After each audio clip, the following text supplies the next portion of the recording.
건강한 신앙을 위해 기독교인이 알아야 할 기본 개념, 유혹에 대해서 알아보겠습니다. 기독교인이 사탄을 마주할 때 가장 먼저 일어나는 일이 유혹입니다. 사탄은 근본적으로 하나님의 뜻이 이루어지는 것을 막거나 방해하는 힘입니다. 이 힘이 기독교인에게 작용할 때 유혹을 받게 됩니다. 유혹의 본질은 하나님의 뜻이 나를 통해 이루어지는 것을 싫어하거나 지연하거나 때로는 방해하도록 하는 데 있습니다. 기독교인의 유혹은 암적 존재입니다. 인간의 욕망을 자극하고 활성화시킵니다. 죄를 짓게 합니다.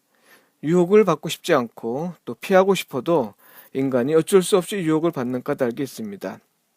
왜냐하면 죄가 인간의 내부에 숨어 있어 은밀히 작용하기 때문입니다.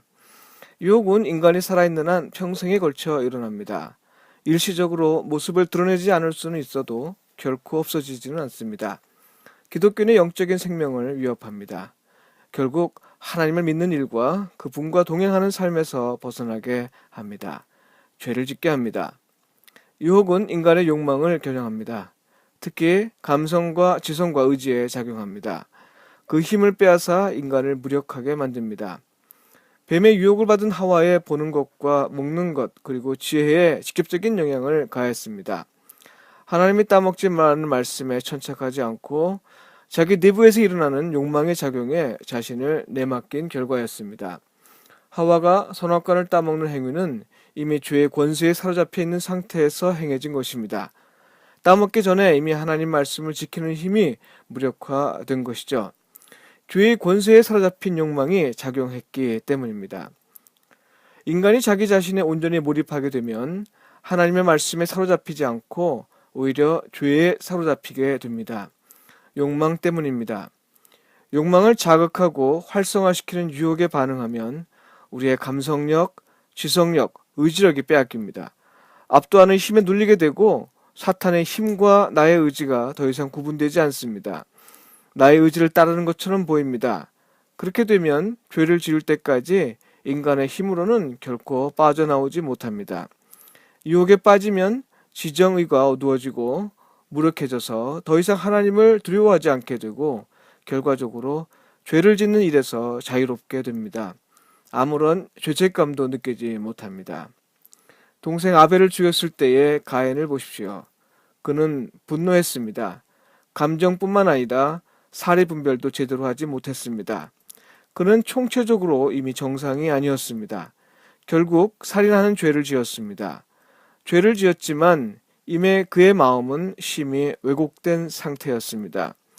형제 사이에서 동생을 돌보는 일이 마땅한 일임에도 불구하고 그것이 자신과 전혀 무관한 일이라며 항변하는 모습에 잘 나타나 있습니다. 이에 반해 예수님은 유혹을 받으실 때 죄에 사로잡히지 않으셨습니다. 하나님에게서 기본적으로 공급받은 힘을 빼앗기지 않았다는 말이죠. 사단은 예수님의 감성과 지성과 의지의 변화를 시도했지만 예수님은 하나님의 말씀에 더욱 의지함으로 극복하셨습니다. 유혹은 인간의 지정의에 작용해서 하나님의 말씀을 무시하거나 무력하게 만들려고 합니다만 예수님은 오히려 하나님의 말씀에 의지함으로써 이겨내셨습니다. 유혹을 이길 수 있는 힘은 인간 자신에게서 나오지 않습니다. 오히려 욕망을 완전히 내려놓고 오직 성령의 역사에 따라 인간에게 주어지는 영적 능력으로만 가능합니다. 똑같은 지정이라도 어디에 연결되느냐에 따라 사단의 힘으로 사용되기도 하고 성령의 능력으로 사용되기도 합니다. 유혹은 인간의 욕망에 작용하여 지정의가 하나님의 뜻에 따라 작용하지 않도록 하기 때문에 유혹에 빠지지 않으려면 무엇보다 욕망을 죽여야 합니다. 이 일이 얼마나 힘든 일인지 모릅니다. 사도 바울은 로마서 7장에서 여전히 살아있는 욕망의 힘을 느꼈고 그것을 심각하게 여기며 탄식했습니다. 오라, 나는 공고한 자로다. 날마다 자신을 죽이는 노력을 해도 소용이 없었습니다. 가장 좋은 방법은 예수님이 가르쳐 주신 기도에 나와 있듯이 시험에 빠지지 않는 것입니다. 이 말은 인간의 힘으로 할 수 없는 일이지만 하나님의 은혜로는 가능하다는 말입니다. 기독교인에게서 흔히 볼 수 있는 현상은 알고 있다고 해서 할 수 있다고 자신하는 일입니다. 한국 교회는 외국에 비해 성경에 대한 태도가 유별나고 또 성경 공부의 기회도 많습니다. 성경을 얼마나 많이 알고 있는지 모릅니다. 해석 능력도 있어서 목회자의 성경 이해를 넘어서기도 하고 때로는 목회자와 다르게 이해하기도 합니다. 성경을 알고 있을 뿐만 아니라 기독교인으로 사는 방법도 잘 알고 있습니다. 예배하는 방법을 알고 있습니다. 교제하고 봉사하고 선교하는 방법도 잘 알고 있습니다. 그렇다고 해서 유혹을 극복할 수 있을까요? 그렇지 않습니다. 유혹은 하나님의 말씀을 아는 것으로는 결코 이길 수 없습니다. 인간의 지적인 능력이 하나님 말씀의 능력보다 크다는 말이 아닙니다. 하나님 말씀의 능력이 내 안에서 항상 작용하고 있지 않으면 유혹에 대해 가장 먼저 반응하는 것은 인간의 욕망입니다. 가장 무섭고 그래서 경계해야 할 일은 욕망이 스스로를 합리화하는 것입니다. 하나님을 향한 열정이라고 속입니다. 또한 그것이 합리적이라고 기만합니다. 인간으로서 피할 수 없는 숙명이라고 항변합니다. 인간의 연약함 때문에 어쩔 수 없다고 변명하죠. 그래서 욕망을 따르면서도 그것을 아무렇지도 않게 생각합니다. 인간이 이런 욕망에 사로잡히면 하나님 말씀을 받아들일 여유를 갖지 못하게 되는 것이죠. 지식은 넘쳐도 변화는 매우 미미한 것이 현재 한국 교회의 특징입니다. 유혹은 피해야 합니다.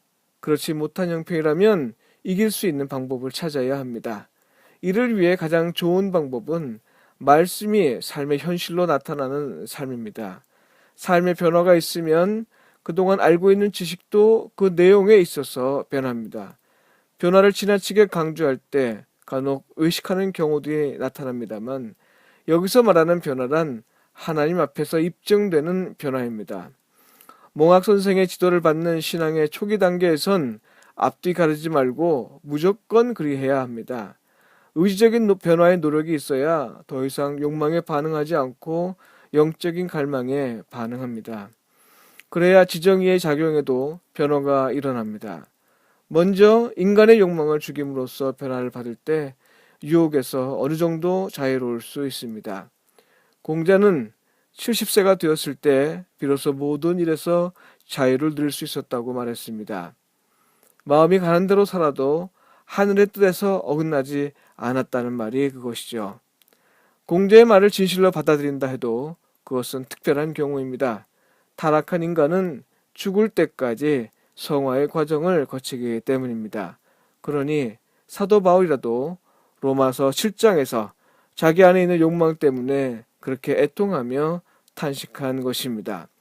유혹은 강합니다. 그러나 예수 그리스도를 통해 주시는 하나님의 은혜는 더욱 강합니다. 내 안의 욕망을 죽이고 하나님을 온전히 신뢰하는 것만이 유혹을 이길 수 있는 최선의 방법입니다.